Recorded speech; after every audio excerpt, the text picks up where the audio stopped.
जी अस्सलाम वालेकुम dear students. Today we discuss Bohr atomic model. Chapter हम पढ़ रहे हैं जी स्ट्रक्चर ऑफ एटम, और स्ट्रक्चर ऑफ एटम में हमने प्रीवियसली रदरफोर्ड एटॉमिक मॉडल के बारे में पढ़ा। हमने इस चैप्टर में ये भी देखा कि किस तरीके से एटम की डिस्कवरीज में डिफरेंट साइंटिस्ट ने अपना रोल अदा किया, जिसमें डाल्टन और जे थॉमसन आ जाते हैं। इसके अलावा विलियम क्रूग, गोल्डस्टीन और रदरफोर्ड। रदरफोर्ड ने हमने प्रीवियस लेक्चर में देखा कि न्यूक्लियस के बारे में बताया कि एटम का जो सेंट्रल पार्ट है न्यूक्लियस, जिसमें एटम का पूरा वेट होता है और it is a hard dense sphere like structure है।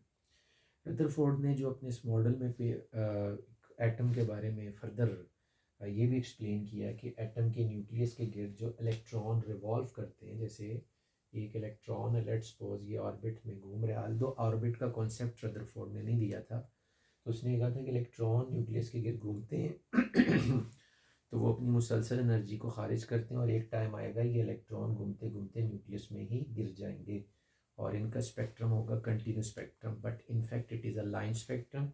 तो बोहर मॉडल को देखेंगे।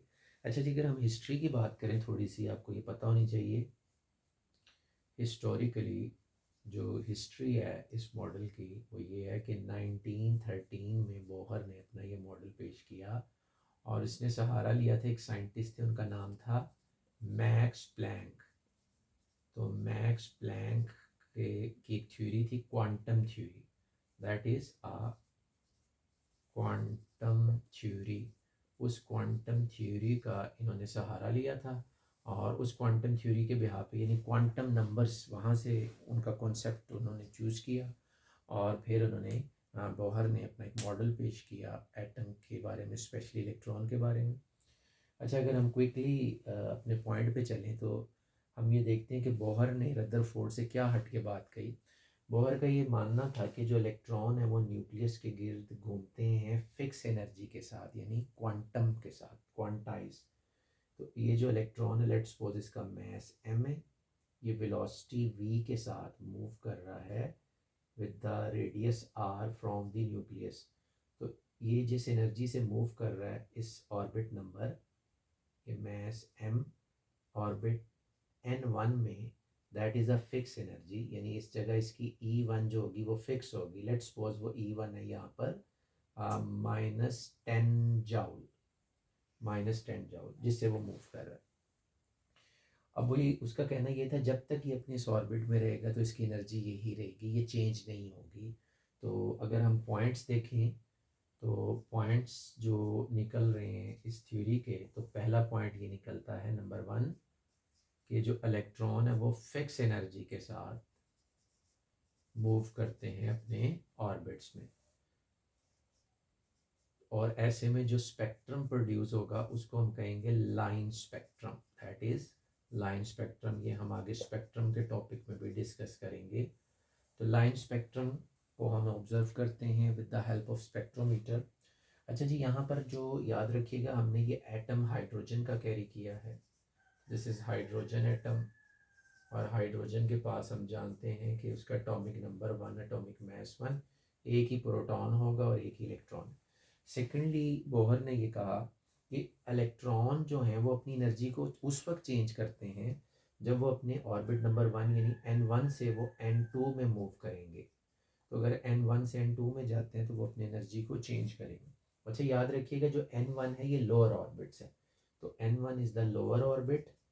यहाँ इस इलेक्ट्रॉन के पास कम एनर्जी है क्योंकि ये न्यूक्लियस के करीब है, और ये जो n2 है ये हायर ऑर्बिट है और ये न्यूक्लियस से दूर है, तो यहाँ इसके पास एनर्जी ज़्यादा है। तो अगर इसने लोअर से हायर ऑर्बिट में शिफ्ट करना है, इस इलेक्ट्रॉन ने यहाँ से इधर जाना है यानी, तो इसे एनर्जी भी डिफरेंट चाहिए।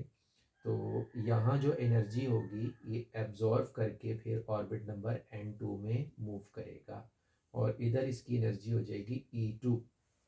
हियर इज एनर्जी E2, ये याद रखिएगा। और E2 में एनर्जी होगी इसकी -5 जाउल। -5 जाउल वैल्यू ज़्यादा है क्योंकि ये माइनस में है। तो वही जैसे मैंने बताया कि सेकंड पॉइंट इसका, कि जब ये लोअर से लोअर टू हायर मूव करेंगे तो एनर्जी को एब्जॉर्ब करेंगे, और इसी तरह वाइस वर्सा अगर हायर से लोअर में मूव करते हैं तो एनर्जी को रिलीज करते हैं, एनर्जी रिलीज़ करेंगे।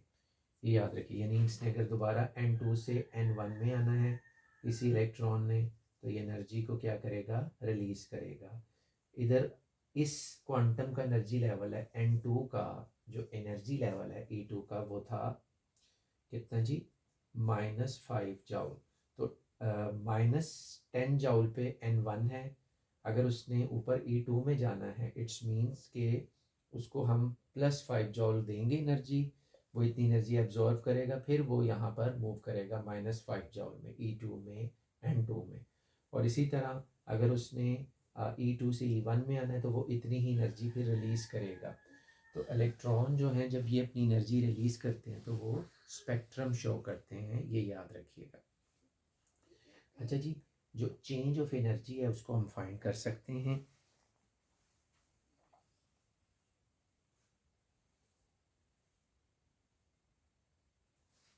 That change of energy delta E, उसे हम फाइंड कर सकते हैं। डेल्टा ई मीन्स टू से ई वन से जो एनर्जी E2 में हुई है, और ये याद रखिएगा ये जो चेंज ऑफ एनर्जी है डेल्टा ई, ये डायरेक्टली प्रोपोर्शनल होता है V के या फ्रीक्वेंसी के।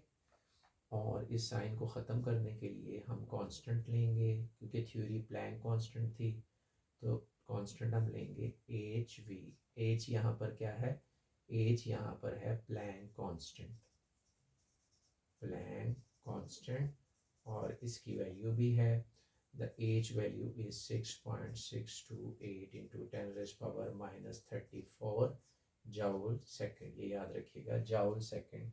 ये हम इसका यूनिट भी निकाल सकते हैं अगर हम H का यूनिट फाइंड आउट करना चाहें।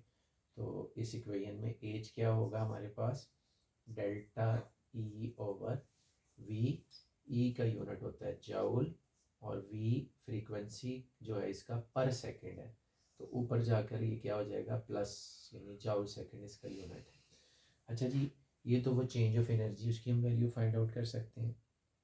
देन हमारे पास नेक्स्ट जो फाइनल इलेक्ट्रॉन मूव करेंगे ऑर्बिट में विद एंगुलर मोमेंटम, और उस एंगुलर मोमेंटम की वैल्यू हमने फाइंड आउट की है, the point number fourth one, this is the third one, change of energy, and the fourth one is the angular momentum।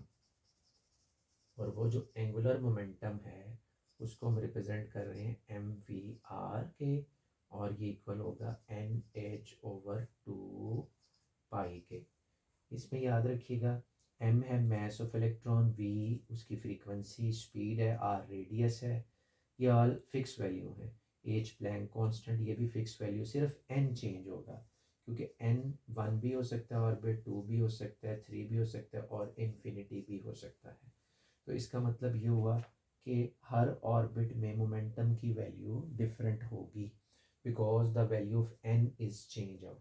तो वो हम आगे जाके इसकी कैलकुलेशन में भी फाइंड आउट करेंगे। तो डियर स्टूडेंट्स, बोहर ने अपने इस मॉडल में जो रदरफोर्ड के कुछ जो पोस्टुलेट्स थे उन डिफेक्ट्स को सॉर्ट आउट आप कह सकते हैं, और वो सॉर्ट आउट ये किया कि जो इलेक्ट्रॉन है वो अपने ऑर्बिट में फ़िक्स एनर्जी से मूव करते हैं, और जो फिक्स एनर्जी से मोमेंटम प्रोड्यूस होता है that is called line spectrum.